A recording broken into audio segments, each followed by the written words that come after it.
You love learning about SDSs, don't you? I know you do. I know that you have thought about SDSs all day. And I know that you've talked to all your friends about SDSs as well. And maybe you've sparked their interest on those sheets. Well, at least I hope not. SDSs are quite boring. And if you were out telling people about SDSs, then me and you need to have a talk. Because there's other things that you can talk about besides these silly little SDS forms. But sometimes we need these SDSs in order to do our job. And we need to know more details and we need to know more information about them. Because they're going to come in handy when we need them. So we're going to continue on with this discussion of SDS. So why do we use it? Well, we said that we use it because we want to find hazard information. If I've never used a chemical before, this is a great place to start. It's going to tell me all I need to know about that chemical before I go into the laboratory and use it in an experiment or in a test.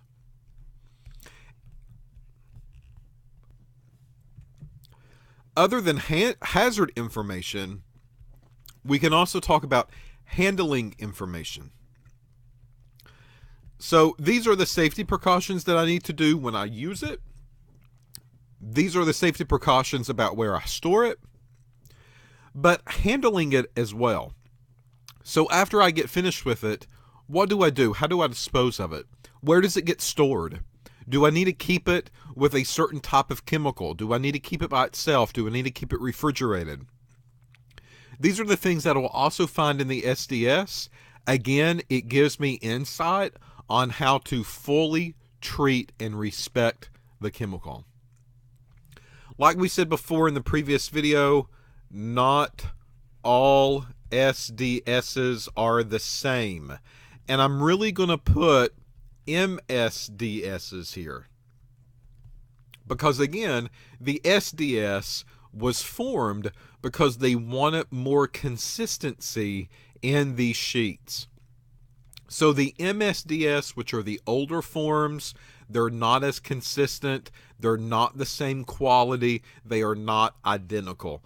The SDS sheets took a step a little bit further into the consistency, making everything the same, and these are a little bit more reliable and a little bit better.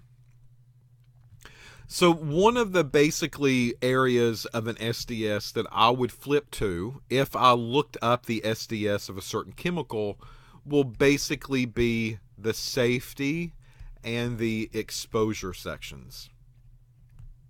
We're going to take a look at an SDS. I'm going to show you what one typically looks like in just a second. But safety and exposure are probably going to be the most important sections of an SDS. A lot of the other information I can find with a general search on Wikipedia or on Google, not a problem. But the safety and exposure is typically why we use the SDS in the first place, and that's going to be the most heavily used areas of these sheets in these forms. The SDS sheet, we're going to say that these are the primary resource for some type of responder.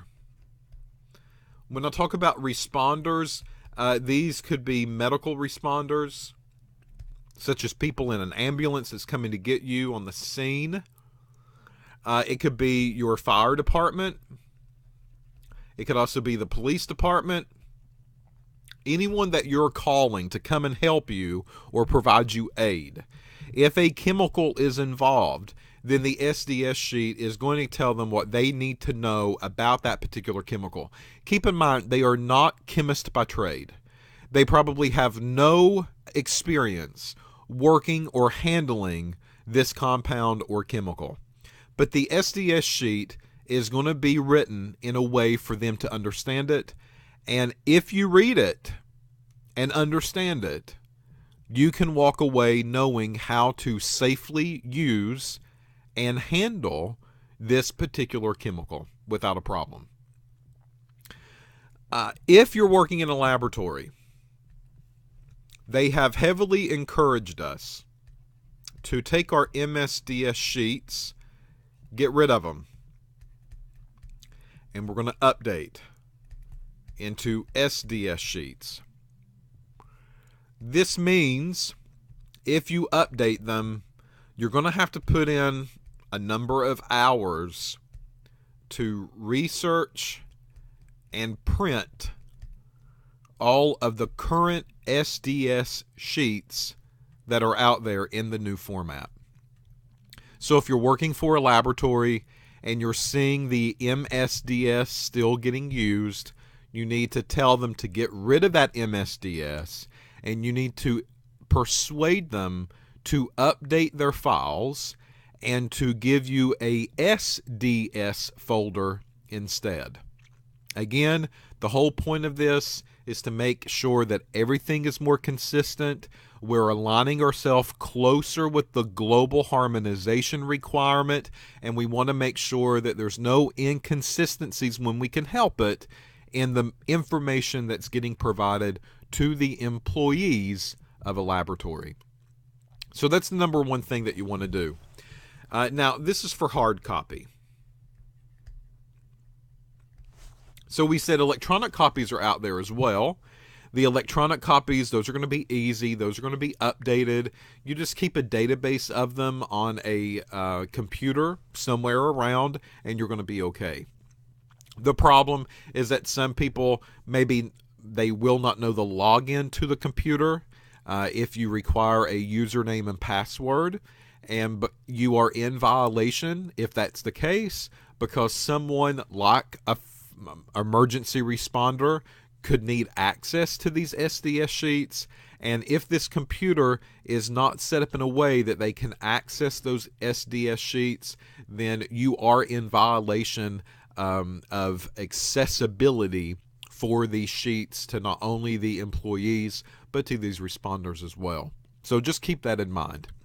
For that reason, you often see laboratories have a hard copy and an electronic copy. In addition to that, if you have an electronic copy, then keep in mind that that computer can go kerplunk at any time. So if you have a fire or if you have an emergency and there's no electricity in that room anymore and that computer is now out of commission and you cannot access the SDS, then you are in potential violation of the accessibility mandates, right? So for that reason, there's typically a hard copy backup almost every single time. So the hard copies, they actually encourage us, not require, encourage, to keep the hard copies near the storage area. So that means, let's say we have a laboratory that's here, and then off to the side is a prep room. I'm going to call this prep room number 1. And then back here in the back, let's say that that's prep room number 2. And then here in the back on the adjacent wall is going to be prep room number 3. And all of these have chemicals in them. This is where they're stored, right? And this is the main working lab where the employees are.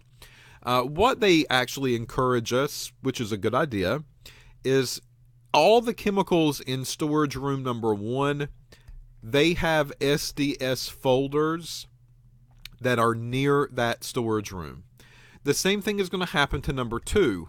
All the chemicals that are here in the storage area, those would have an SDS folder that's basically assigned to that area. So people know where those chemicals are coming from. They typically have to go there to get them anyway. And if something happens, then they know to go to that particular room in order to retrieve the SDS for that particular compound. The same thing's going to happen up here at the top with room number 3. Some laboratories take the next step and they have what they would call a master list. And the master SDS would include all chemicals across the board in alphabetical order, no matter where they are. This is typically given into a supervisor office or into maybe an EHS office. That way they have basically a combined master list of everything that's on premises, but If we break it down, we simplify it, we put it into the areas where those particular chemicals are stored, it's easier to find, it's quicker to find for employees, and they don't have to go through maybe 20 or 30 folders in order to figure out what needs to be done in a laboratory if an emergency happens. So hard copies are normally kept near the chemical storage areas, bottom line, okay? You also want to make sure that when you have the SDS, you are double checking the case numbers or CAS numbers. Those CAS numbers, again, are important, right? And you want to make sure that you have pulled the correct one and that correct one is inside of that folder. Again, the label will have a CAS number on it. When you look up the SDS, that will have a CAS number on it, and you want to make sure that those two match. Only when they match is that SDS appropriate for that chemical. So safety and exposure are the sections that we want to pay attention to. That's really why we use the SDS in the first place. So that would include hazard information,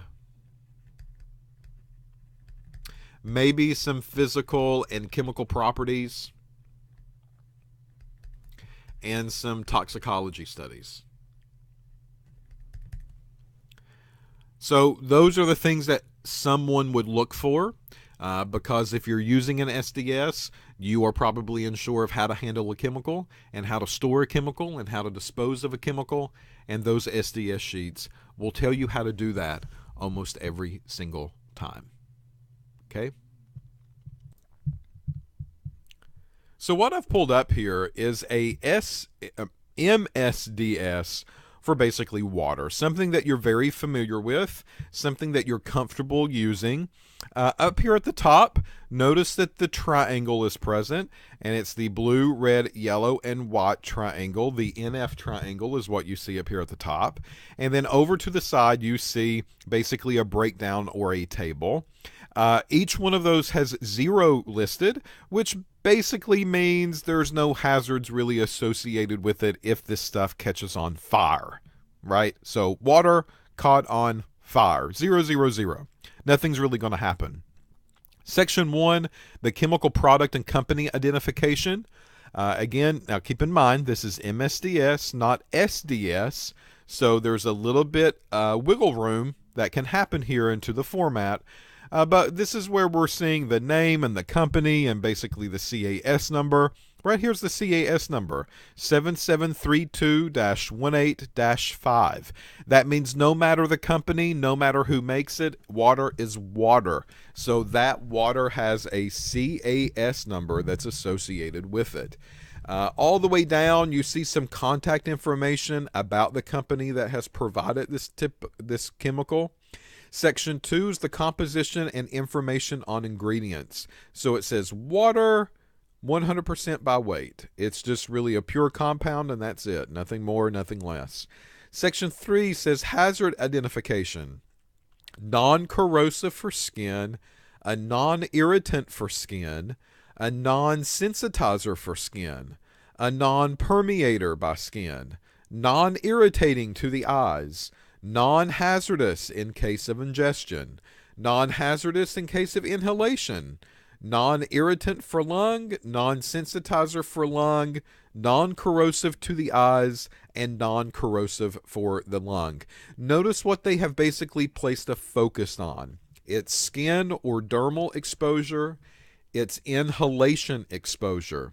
That's really what they're placing a focus on with the majority of the chemicals in an SDS, because they know that when you open the bottle, you're going to be breathing in the air around it, and when you open the bottle and you use the substance, you're going to be handling the substance. So those are the two major ones that they will place a focus on with the hazard identification. The potential chronic health effect, you can go through, it would basically give you the same kind of statements for water, but notice they also look at carcinogenic effects, mutagenic effects, teratogenic effects, all the way through, all right? And some developmental toxicity as well. Section 4 is going to be first aid measure. Notice there's no first aid measures that are given. Section 5, fire and explosion. Notice they keep saying not applicable or not available all the way down. Section 6, accidental release measures.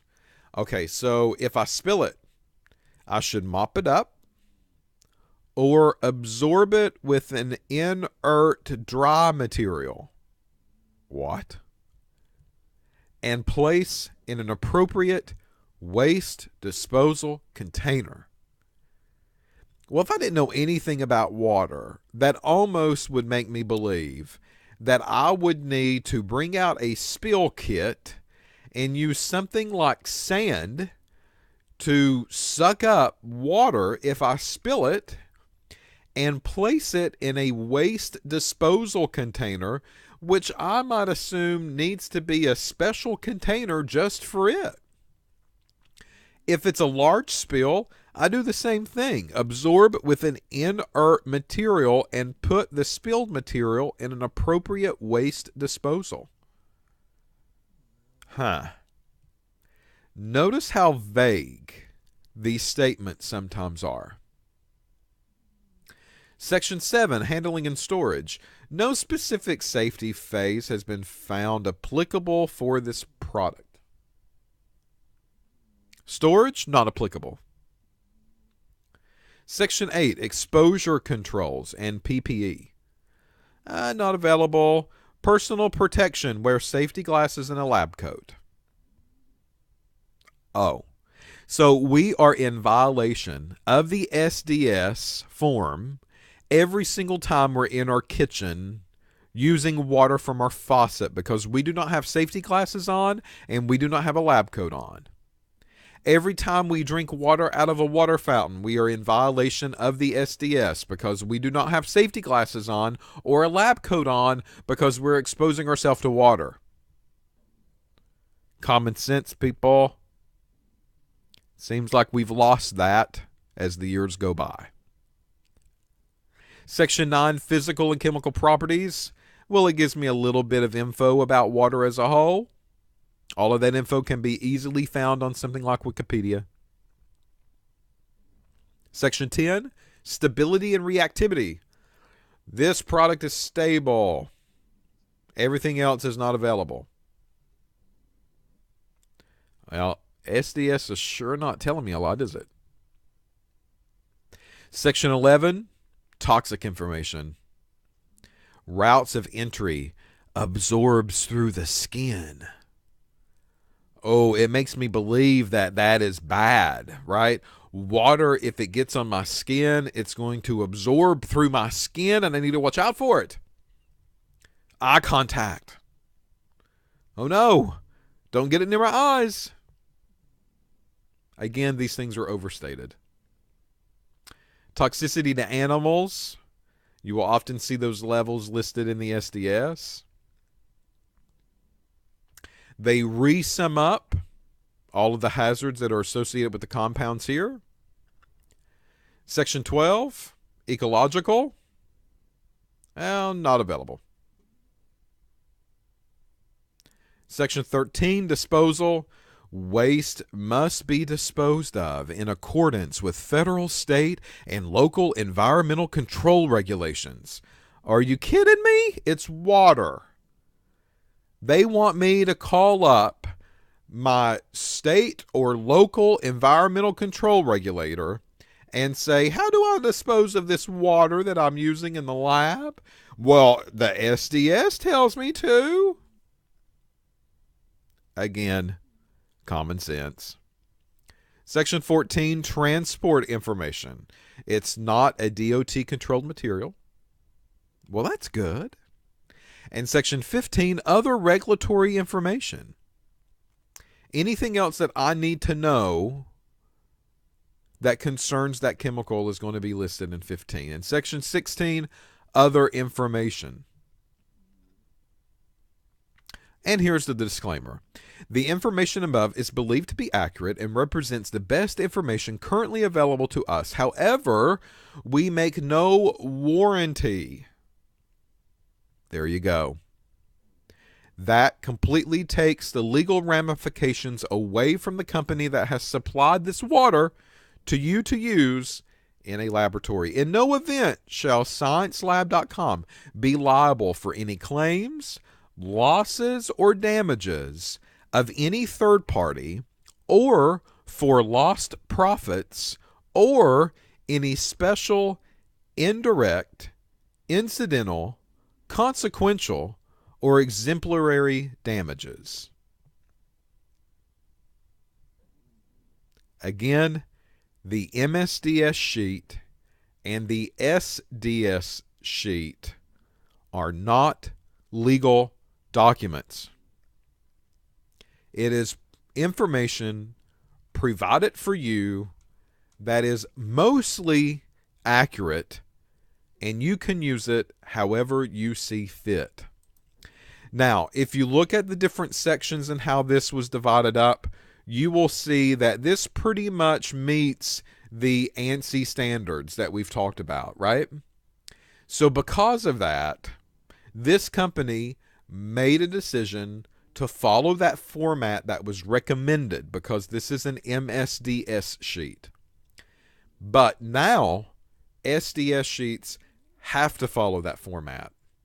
This company just decided to go ahead and adopt that format maybe years and years ago when MSDS sheets were first being circulated. All companies now have to follow that format that we've just seen. All right, so we're almost finished with this lecture module as far as the section goes. So in the next video, we'll continue our discussion of SDS sheets. We'll bring out some more details that you should know about the SDS sheet, and then we'll sum up this section of the laboratory module.